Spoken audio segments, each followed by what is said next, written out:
बलवंत सिंह यादव, अध्यापक, Gandhi inter college Quba, Mehnajpur, Azamgarh.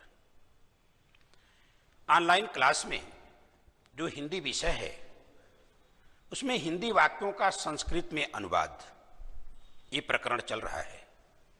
भाग 1 में हमने लकार के माध्यम से अनुवाद बनाना सिखाया था। आज भाग 2 में, इस वीडियो में हम कारक और विभक्ति का प्रयोग करके आपको अनुवाद बनाना सिखाएंगे। आइए देखते हैं कारक और विभक्ति का प्रयोग। तो आप जानते हैं संस्कृत में बिना विभक्ति लगाए कोई भी शब्द वो निरर्थक माना जाता है। विभक्तियों का प्रयोग करके ही शब्द सार्थक होते हैं। जैसे अगर मोहन कह दें तो संस्कृत में गलत है, मोहनः सही है। हिमालय गलत है, हिमालयः सही है। तो विभक्तियों के प्रयोग से हम शुद्ध अनुवाद बनाते हैं। लेकिन उससे पहले हमें जानना है कारक क्या है और विभक्ति क्या है। संस्कृत में कारक की परिभाषा है साक्षात क्रियान्वयित्वम कारकत्वम। जिसका क्रिया से सीधा संबंध होता है उसे हम कारक कहते हैं। वास्तव में संज्ञा और सर्वनाम का वह रूप जो वाक्य के शब्दों में संबंध बताता है वो कारक है। और कारक के चिन्हों को ही हम विभक्ति चिन्ह या परसर्ग कहते हैं।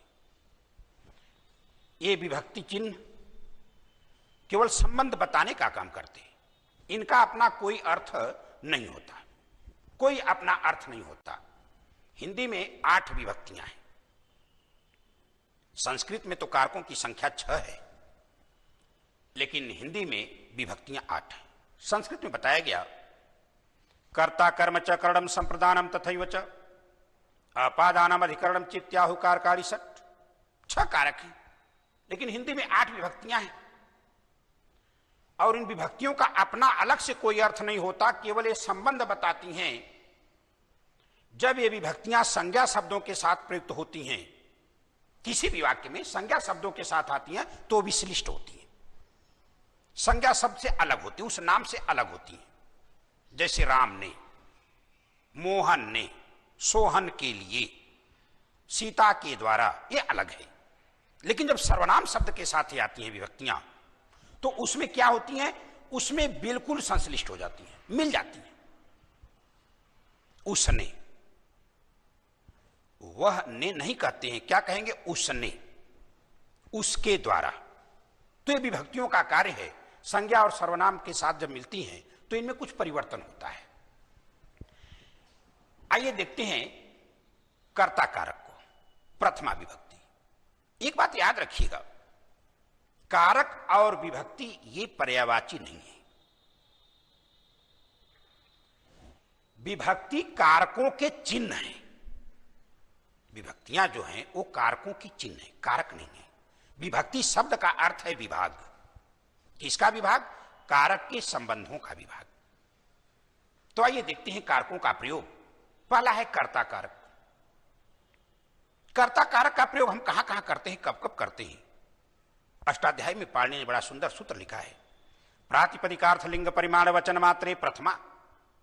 प्रातिपदिक को बताने के लिए, प्रातिपदिक क्या है? अर्थवद, अधातु, अप्रत्यय, प्रातिपदिक। सार्थक शब्द जो धातु और प्रत्यय से रहित होता है वो प्रातिपदिक है। माने किसी का नाम, जैसे राम, हिमालय, गंगा, ये नाम सार्थक है, ये प्रातिपदिक है। तो प्रातिपदिकों में हम प्रथमा का प्रयोग करेंगे। जैसे राम है, रामः, राम। तो कहने का मतलब यह है कि जब हम विभक्ति का प्रयोग करेंगे तभी संज्ञा या सर्वनाम शब्द शुद्ध माने जाएंगे। जैसे देखिए अव्ययों के साथ भी प्रयोग है और नाम के साथ प्रयोग है। मोहन जाता है, मोहन नाम है, एक संज्ञा है। तो अनुवाद करेंगे, बनेगा मोहनः। क्यों? प्रथमा विभक्ति एक वचन। मोहनः क्या करता है? जाता है, गच्छति। क्योंकि कर्ता जिस पुरुष और जिस वचन का होता है, क्रिया भी उसी पुरुष उसी वचन की होती है। ये हमने पहले वीडियो में भाग 1 में बताया था। यह एक नगरी है, इयम एका नगरी अस्ति। यह एक नगरी है। तो संज्ञा शब्दों के साथ हम प्रथमा विभक्ति का प्रयोग करते हैं। अब कर्म कारक द्वितीय विभक्ति। कोई भी कारक, कोई भी व्यक्ति समझने से पहले उसके बारे में जानिए। कर्म कहते किसको है? कर तुरीप्सित तमम कर्म, बड़ा सुंदर सूत्र है। कर तुरीप्सित तमम कर्म, वाक्य में प्रयुक्त पदार्थों में से कर्ता जिसे सबसे अधिक चाहता है उसे हम कर्म कहेंगे। वाक्य में कई पदार्थ होंगे, कईयों को कर्ता चाहेगा, लेकिन कुछ ऐसा कोई होगा जिसे सबसे अधिक चाहेगा। जैसे मोहन दूध से भात खाता है, तो मोहन भात भी उसे प्रिय है, दूध भी प्रिय है, लेकिन सबसे अधिक प्रिय इसमें भात है, दूध नहीं। क्योंकि दूध पेय पदार्थ है और भोजन खा रहा है। कौन? भात को। भात खा रहा है, किससे खा रहा है? दूध से। किसी भी माध्यम से खा सकता है। तो जिसे वह सबसे अधिक चाहे उसे हम कर्म कहेंगे और उसमें हम द्वितीय विभक्ति का प्रयोग करेंगे। कर्मणि द्वितीय सूत्र बोल रहा है। जैसे यहां उदाहरण है, छात्र विद्यालय जाता है। छात्र कहां जाता है? छात्र विद्यालयम गच्छति, छात्र विद्यालय को जाता है। कर्म में द्वितीय। लड़कियां गीत गाती हैं। देखिए, गीत कर्म है, गाती क्रिया है, लेकिन गीत कर्म है। तो कर्मणि द्वितीय सूत्र बोल रहा है, कर्म में हम द्वितीय का प्रयोग करेंगे। लड़कियां बहुत सी हैं, बालिकाः गीतम गायंती। कर्म कारक में द्वितीय। द्विकर्मक धातुएं आती हैं तो उसमें भी द्वितीय विभक्ति का प्रयोग करते हैं। द्विकर्मक धातुएं संस्कृत में बताई गई हैं 16 हैं। दूह, याच, दंड, रूधि, प्रच, ची, ब्रू, सास, जीमत, मुसाम, 16 द्विकर्मक धातुएं हैं। और उन्हीं अर्थों वाली और भी बहुत सी धातुएं अगर वाक्य में आ जाए तो नियम दूसरी तरफ ले जाएगा, लेकिन हम द्वितीय विभक्ति का प्रयोग कर देंगे। जैसे यहां देखिए, बच्चा माता से लड्डू मांगता है। द्विकर्मक का क्या मतलब है? एक ही वाक्य में दो कर्म आ जाएं। एक ही वाक्य में दो कर्म, एक ही क्रिया दो कर्म लेकर आ जाती है तो द्विकर्मक है। एक ही क्रिया दो कर्म लेकर वाक्य में आ जाए तो द्विकर्मक है। यहां देखिए, मांगता है क्रिया दो कर्म लेकर आ गई। बच्चा माता से लड्डू मांगता है। अब दोनों कर्म में हम द्वितीय लगाएंगे तो बनेगा शिशु, बालक है, प्रथमा एक वचन शिशु। मातरम, देखिए ये भी एक कर्म हो गया। मोदकम, मोदक, ये भी कर्म, मोदक लड्डू। शिशु मातरम मोदकम याचते, मांगता है। अध्यापक छात्र से प्रश्न पूछता है। देखिए यहां भी दो कर्म है, एक छात्र है, एक प्रश्न। तो अध्यापक एक वचन है, अध्यापक कर्म हो गया। छात्र तो द्वितीय लगाएंगे, छात्रम। जैसे बालकम, रामम, हरिम, वैसे छात्रम प्रश्नम पृच्छति। तो द्विकर्मक धातुओं में भी दोनों कर्म में हम द्वितीय लगाते हैं। और एक वार्तिक है, अभितः परितः समया निक्साहा प्रतियोगी भी। जिसके दोनों तरफ, जिसके चारों तरफ, जिसके पास में, जिसके निकट में या जिसकी तरफ कोई कार्य हो उसमें द्वितीय विभक्ति का प्रयोग होता है। जिसके चारों तरफ कुछ हो उसमें द्वितीय। गांव के चारों ओर वृक्ष हैं, उदाहरण बोल रहा है। गांव के चारों ओर वृक्ष हैं। किसके चारों तरफ? गांव के। गांव में हम द्वितीय लगाएंगे, ग्रामम। आप ये नहीं देखेंगे का के की आ गया है तो खष्टी लगाएंगे, ऐसा नहीं है। गांव के यहां पर चारों ओर के आधार पे बनेगा द्वितीय। ग्रामम परितः वृक्षाः सन्ति। क्यों वृक्ष है? एक वृक्ष गांव के चारों तरफ नहीं हो सकता, तो बहुत से वृक्ष हैं। ग्रामम परितः वृक्षाः सन्ति, जिसके भी चारों तरफ होगा। अब देखिए करण कारक तृतीय विभक्ति। सूत्र क्या बोल रहा है? साधक तमम करणम। करण कहते किसको है? कर्ता की क्रिया सिद्धि में जो सबसे अधिक सहायक होता है हम उसे करण कहते हैं। वाक्य में प्रयुक्त पदार्थों में से कर्ता की क्रिया सिद्धि में जो सबसे अधिक सहायक हो उसी को हम करण कहते हैं। जैसे मोहन आंखों से देखता है, हर कोई देखता है। उदाहरण है, मोहन आंखों से देखता है। देखने वाला कार्य वो आंखों के माध्यम से कर रहा है। सभी अंग हैं लेकिन आंख नहीं है तो नहीं देख पाएगा। इसलिए देखने वाली क्रिया आंखों के द्वारा संपन्न हो रही है, आंख करण है। यहां पे देखिए, छात्र कलम से लिखता है।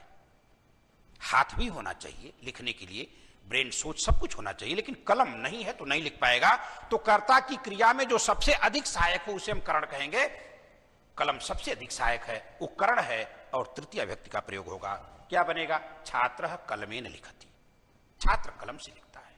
अध्यापक डंडे से मारता है, मारने में डंडा सहायक है, डंडा करण है, तृतीय लगाएंगे, अध्यापक दंडेन ताड़यति। जिसके साथ कोई कार्य होता है उसमें भी हम तृतीय लगाते हैं। जैसे उदाहरण सीताराम के साथ बन गई, किसके साथ गई? राम के। तो जिसके साथ जाया जाता है उसमें तृतीय याद रखिए, जो जाता है उसमें नहीं, जिसके साथ जाएंगे। राम के साथ रामेण, देखिए लिखा सीता रामेण सह कहां गई? वनम अगच्छ, वन हो गई। और जिस अंग में खराबी होती है उसमें भी तृतीय।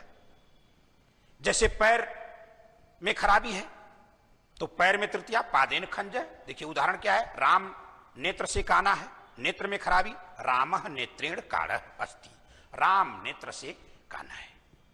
संप्रदान कारक चतुर्थी व्यक्ति सूत्र बोल रहा है कर्मणा यम अभिप्रैति स संप्रदानम। वाक्य का कर्ता अपने दान कर्म के द्वारा जिसे सबसे अधिक चाहता है, जिसे कुछ देता है, उसे हम संप्रदान कहते हैं। जिसे देता है उसे संप्रदान कहेंगे। और संप्रदान में चतुर्थी संप्रदान से चतुर्थी व्यक्ति का प्रयोग करेंगे। तो ये संप्रदान किसको कहेंगे ये आपको जानना है। कर्मणा यम अभिप्रैति स संप्रदानम, दान कर्म के द्वारा कर्ता जिसे कुछ देता है उसे हम संप्रदान कहेंगे।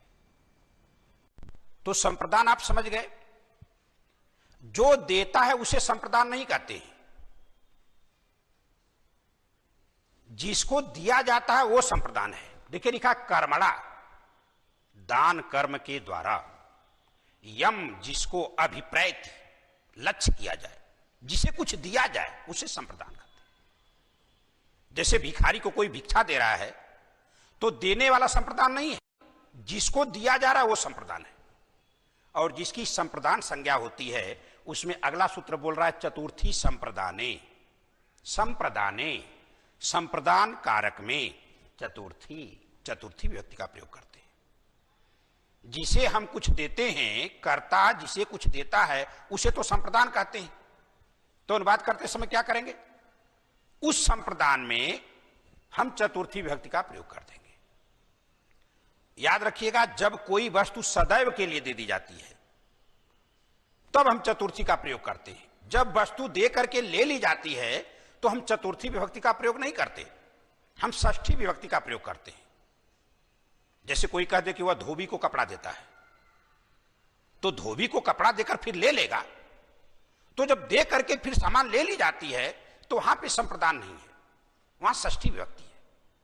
जब सदैव के लिए दे दी जाए, जैसे राजा ब्राह्मण को गाय देता है, वह भिखारी को भिक्षा देता है, तो भिक्षा देने के बाद वापस नहीं लेगा, तो जिसको दिया जाता है वो संप्रदान है।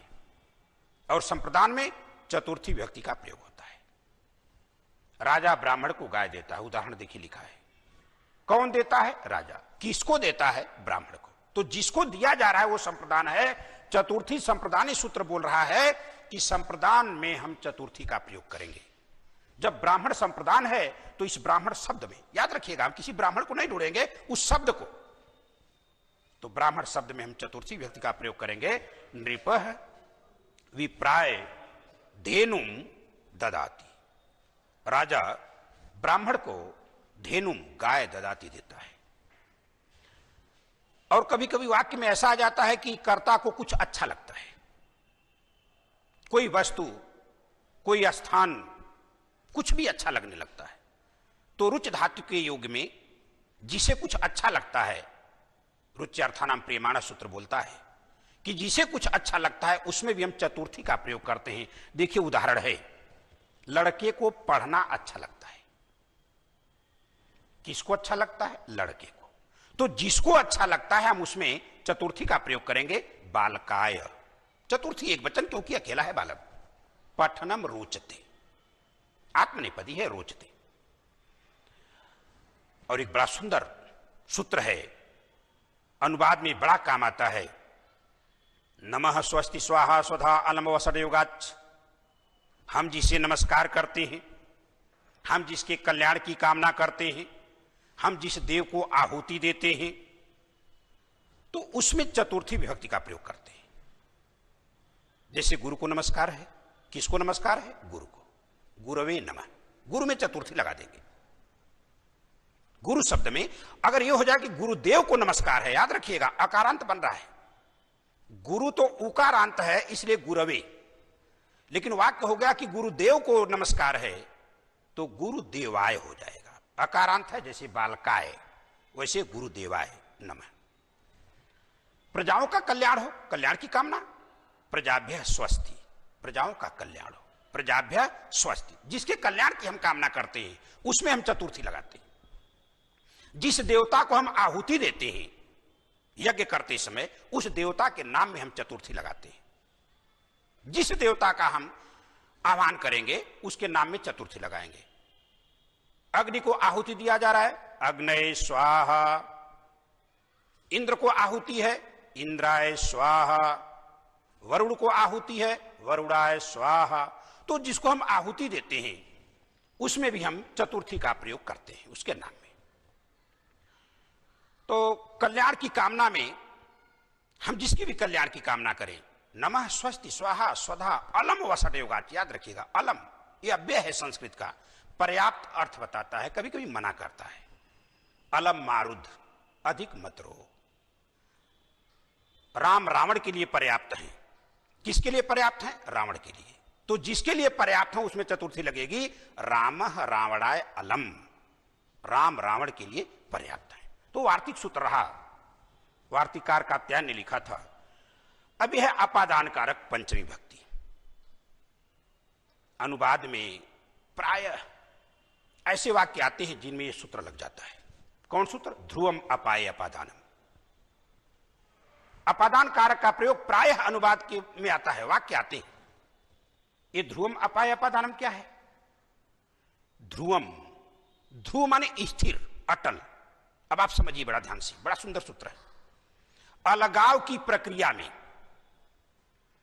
अलगाव की प्रक्रिया में जिससे कोई वस्तु व्यक्ति अलग होता है उसको हम अपादान कहते हैं। ध्रुवम अपाय, अपाय का अर्थ क्या है? अपाय माने अलग होते समय, अलगाव में पहले मिला हुआ है फिर अलगाव होना शुरू हो गया, तो अलगाव की प्रक्रिया में जो अपने स्थान पे स्थिर है उसको हम अपादान कहते हैं। जैसे वृक्ष से पत्ते गिरते हैं, पहले पत्ता उस वृक्ष में लगा हुआ था, अब अलगाव हो रहा है, वृक्ष को छोड़ करके पत्ता गिर रहा है, तो अपादान कौन हुआ? वृक्ष। क्यों? क्योंकि वह ध्रुव वही है।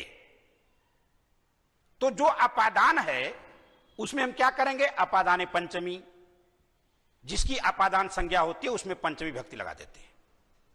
तो वृक्ष से पत्ते गिरते हैं, उदाहरण दिया गया है, वृक्ष यहां अपादान है क्योंकि अपने स्थान पर स्थिर है, पंचमी लगेगी। एक वृक्ष है, वृक्षात पत्राणि पतंती, वृक्ष से पत्ते गिरते, जिससे भी अलग होते हैं।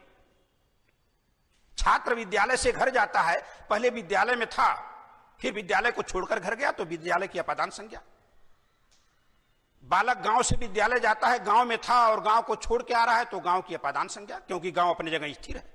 तो जिसकी भी अपादान संज्ञा होगी उसमें हम पंचमी का प्रयोग करेंगे। एक और उदाहरण मिल जाता है, वाक्य मिल जाता है कि कोई किसी से डरता है, जैसे वो सर्प से डरता है, सिंह से डरता है, किसी से डरता है। भित्रार्था नाम भय हेतु सूत्र आता है, वो बोलता है कि हम जिससे डरते हैं उसमें पंचमी विभक्ति का प्रयोग करते हैं। याद रखिए, हम जिससे डरते हैं, जिससे डरा जाए उसमें पंचमी विभक्ति का प्रयोग होता है। जैसे बालक किससे डर रहा है? सर्प से डर रहा है, तो हम जिससे डरते हैं उसमें पंचमी लगाते हैं। बालक सर्प से डर रहा है तो सर्प में पंचमी लगाएंगे, सर्पात। बालक सर्पात बिभेति। अगर सिंह से डर रहा है तो सिंहात बिभेति। हम जिससे डरेंगे उसी में पंचमी लगाएंगे। और अपादान कारक का प्रयोग उसमें भी होता है जिसे हम नियम पूर्वक पढ़ते हैं, एक सिस्टम के तहत पढ़ते हैं। जैसे यहां उदाहरण दिया गया है कि लड़के अध्यापक से संस्कृत पढ़ते हैं। उदाहरण देखिए, लड़के अध्यापक से संस्कृत पढ़ते हैं, एक नियम के तहत पढ़ते हैं अपने गुरु से, तो जिससे पढ़ते हैं उसमें पंचमी लगा देंगे। बहुत से बच्चे पढ़ रहे हैं, लड़के हैं, कैसे बहुवचन मालूम होगा? पढ़ते हैं, क्रिया बहुवचन की बता रही है। तो बालका अध्यापकात संस्कृतम पठंती। बालका बहुत से बच्चे अध्यापक से पढ़ रहे हैं, अध्यापकात पंचमी लग गई। किसको पढ़ रहे हैं? संस्कृत विषय को पढ़ रहे हैं, कर्म हो गया संस्कृतम द्वितीय विभक्ति, और पठंती कर्ता के पुरुष और वचन के अनुसार क्रिया का पुरुष और वचन हो गया बहुवचन। अब है संबंध कारक षष्ठी विभक्ति। संस्कृत में इसको कारक नहीं माना जाता। हां, संबंध की विवक्षा होती है, संबंध बताता है। ये दो व्यक्तियों में, दो वस्तुओं में, दो स्थानों में संबंध बताया जाता है इस कारक के माध्यम से, इसलिए इसका नाम संबंध कारक है। सूत्र बोलता है षष्ठी शेषे, शेष में षष्ठी विभक्ति, शेष में जो नहीं बताया गया, क्या नहीं बताया गया? संबंध नहीं बताया गया। दो के बीच में संबंध बताने के लिए षष्ठी विभक्ति का प्रयोग होता है। देखिए लिखा है कृष्ण वसुदेव के पुत्र थे, वसुदेव और कृष्ण का संबंध, संबंध बताने के लिए। तो कृष्ण है किसके पुत्र थे? वसुदेव के। जिससे संबंध होगा उसमें षष्ठी का प्रयोग होगा। कृष्ण वसुदेवस्य पुत्र आसीत। मेरा विद्यालय है, देखिए विद्यालय से मेरा संबंध है, मेरा विद्यालय है, तो मेरा विद्यालय है मम, अहम का षष्ठी रूप हो गया मम विद्यालय अस्ति, मेरा विद्यालय है। जो भी संबंध को बताने के लिए इसका प्रयोग होता है। अधिकरण कारक देखिए सप्तमी विभक्ति, प्राय वाक्य आते हैं इसके। अधिकरण कहते किसको है? बड़ा सुंदर सूत्र है, आधारो अधिकरणम। कर्ता की क्रिया का आधार अधिकरण कहलाता है, याद रखिए। क्योंकि वाक्य की क्रिया को करने वाला कोई कर्ता होगा। जब कर्ता कोई क्रिया संपन्न करेगा तो किसी स्थान पे करेगा ना, बात समझिए। कोई भी क्रिया किसी स्थान पे न संपन्न होती है, वो चाहे घर में हो, चाहे मैदान में हो, चाहे जंगल में हो, कोई भी क्रिया किसी स्थान में संपन्न होती है। तो कर्ता अपनी क्रिया को जहां संपन्न करता है उस क्रिया का आधार अधिकरण कहलाता है, याद रखिए। बड़ा सुंदर सूत्र है, आधारो अधिकरणम। आधार की अधिकरण संज्ञा होती है, कर्ता की क्रिया का आधार अधिकरण कहलाता है। जहां कार्य करता वो अधिकरण है। तब हम क्या करते हैं? सूत्र आ गया सप्तम अधिकरणे च, यह सूत्र बोल रहा है अधिकरणे, अधिकरण कारक में सप्तमी विभक्ति का प्रयोग होता है। बड़ा सुंदर है यह सूत्र। कर्ता की क्रिया का जो आधार है वो अधिकरण कहलाएगा, और जो अधिकरण है, जो क्रिया का आधार हम सप्तमी लगाएंगे। उदाहरण दिया है, सिंह वन में रहता है। वन शब्द है, सिंह वन में रहता है। सिंह कहां रह रहा है? रहने की क्रिया कहां संपन्न हो रही है? वन में। तो वन आधार है क्रिया का, इसलिए वन में हम सप्तमी लगा देंगे। सिंह वने वसति। कोई घर में है, मोहन घर में है, कहां है? घर में। तो घर में हम सप्तमी लगा देंगे, मोहनः गृहे अस्ति। चूहा बिल में है, चूहा कहां रह रहा है? बिल में। तो चूहा के रहने वाली जो क्रिया है वो बिल में हो रही है, इसलिए बिल में सप्तमी लगा देंगे। विले, छिद्रे, वो भी शब्द है, सप्तमी लगा देंगे। और दूसरा सबसे सुंदर, जब चयन की प्रक्रिया होती है, देखिए अधिकरण कारक का ये उदाहरण बड़ा सुंदर मिलता है। प्राय आता अनुवाद पूछता है, जब किसी समूह में से किसी गुणधर्म के आधार पर हम एक का चयन करते हैं तो समूहवाची शब्द में सप्तमी विभक्ति का प्रयोग होता है, याद रखिए। जब किसी समूह में से किसी गुणधर्म के आधार पर हम एक का चयन करते हैं तो उस समूहवाची शब्द में सप्तमी विभक्ति का प्रयोग होता है। फिर से सुनिए, जब किसी समूह में से, किसी झुंड में से किसी गुणधर्म के आधार पर, दोष भी हो सकता है, गुण भी हो सकता है, उसके आधार पर एक को हम कुछ बताते हैं तो उसमें सप्तमी विभक्ति का प्रयोग होता है। जैसे पक्षियों में कौवा सबसे अधिक धूर्त है, धूर्तता की बात आई। किसमें? पक्षियों के समूह में चुना गया कि पक्षियों में कौन धूर्त है सबसे अधिक, तो उत्तर मिला कौवा। तो पक्षियों के समूह में से कौवा को चुना गया है, तो जिस समूह में से चुना जाता उसमें हम सप्तमी लगाएंगे। तो समूह पक्षियों का है, लग जाएगी सप्तमी पक्षीसु। काकः धूर्ततमः, सुपरलेटिव डिग्री है, सुंदर, सुंदरतर, सुंदरतम। तो जब समूह में से हम एक का चयन करते हैं तो समूहवाचक जो शब्द है उसमें सप्तमी लगाते हैं। और हिंदी का एक है संबोधन, इसको प्रथमा में रखते हैं, संबोधने च प्रथमा, और संबोधन को हम प्रथमा में रखते हैं, जिसको हम बुलाते हैं उसे प्रथमा विभक्ति में रखते हैं। संबुद्धि ज्ञाने संबोधन। संबोधन सदैव किसका होता है? संज्ञा का होता है, किसी का नाम। हे मोहन, हे सोहन, हे सीता, हे गंगा, हे सैनिक, तो ये जो संज्ञा है इनका संबोधन होता है। सर्वनाम का संबोधन हमारे संस्कृत में शुद्ध नहीं माना जाता। हे वह नहीं कहा जाता, हे तुम नहीं कहा जाता। तो हमेशा संबोधन याद रखिएगा संज्ञा का होता है, और जिस संज्ञा का जिसको हम संबोधित करते हैं उसमें प्रथमा लगता है। हे पुत्र तुम कहां जा रहे हो, उदाहरण दिया गया है। हे पुत्र तुम कहां जा रहे हो, किसको संबोधित किया जा रहा है? पुत्र को। हे पुत्र, भो पुत्र, तुम कहां जा रहे हो, देखिए लिखा तुम कहां जा रहे हो, त्वम कुत्र गच्छसि, प्रश्नवाचक है, त्वम कुत्र गच्छसि। हे सैनिक, देश की रक्षा करो, सैनिक को संबोधित किया जा रहा है। भो सैनिक, देशस्य रक्षाम कुरु। तो इस तरह से संबोधन जिसको भी हम संबोधित करते हैं उसके नाम में प्रथमा व्यक्ति का प्रयोग करते हैं। हमें उम्मीद है कि यह कारक और विभक्ति का जो प्रकरण अनुवाद की प्रक्रिया में आया है आपके समझ में आया होगा। अब अगली वीडियो में हम आपको प्रत्ययों के माध्यम से अनुवाद बनाना सिखाएंगे। धन्यवाद।